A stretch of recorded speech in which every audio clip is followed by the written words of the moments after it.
Narito ang Veritas News Alert Nationwide. Binigyan diin ng Prison Ministry ng Catholic Bishops' Conference of the Philippines ang pagbibigay halaga sa kapakanan ng mga persons deprived of liberty sa bansa. Ito ang bahagi ng mensahe ni Legazpi Bishop Joel Bailon, Chairman ng CBCP Episcopal Commission on Prison Pastoral Care, kaugnay sa paggunita ng 36 Prison Awareness Week.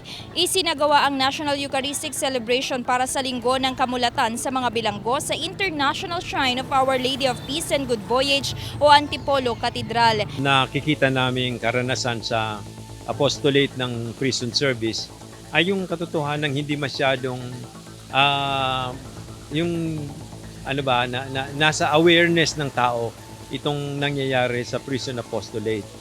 Kasi nga ang palibasa, ang masasabi nating pinaglilingkuran natin ay yung mga clients natin ay yung mga nasa bilangguan, yung tinatawag natin ngayong PDLs, persons deprived of liberty. So limitado ang information, limitado rin yung awareness ng tao dahil sa yung kakulangan ng alam nila. Kaya sinisikap namin na makapaabot sa kanila yung dapat na malaman tungkol sa mga karanasan, sa katotohanan, mga hinaing at problema ng nasa bilangguan. Yun ang halaga nitong prison. Actually, it is a Prison Awareness Week.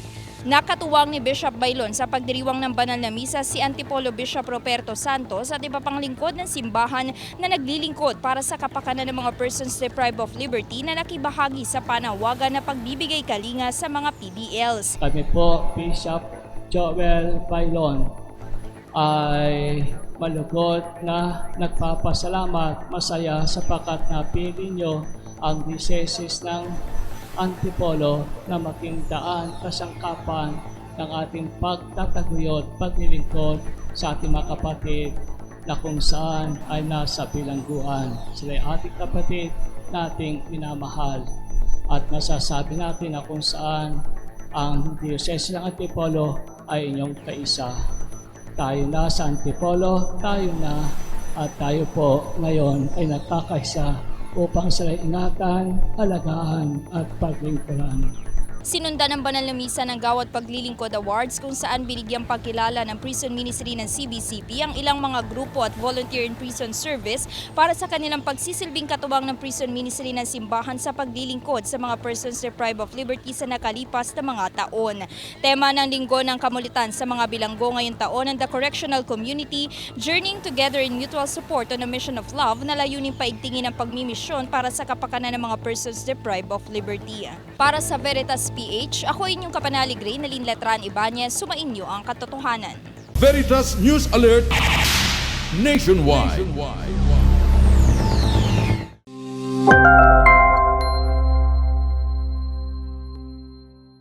Ako ang inyong kapanalig,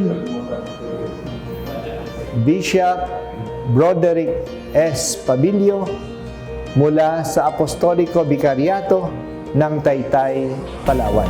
Manood sa Veritas TV sa Sky Cable Channel 211 at mag-log on sa www.veritasph.net.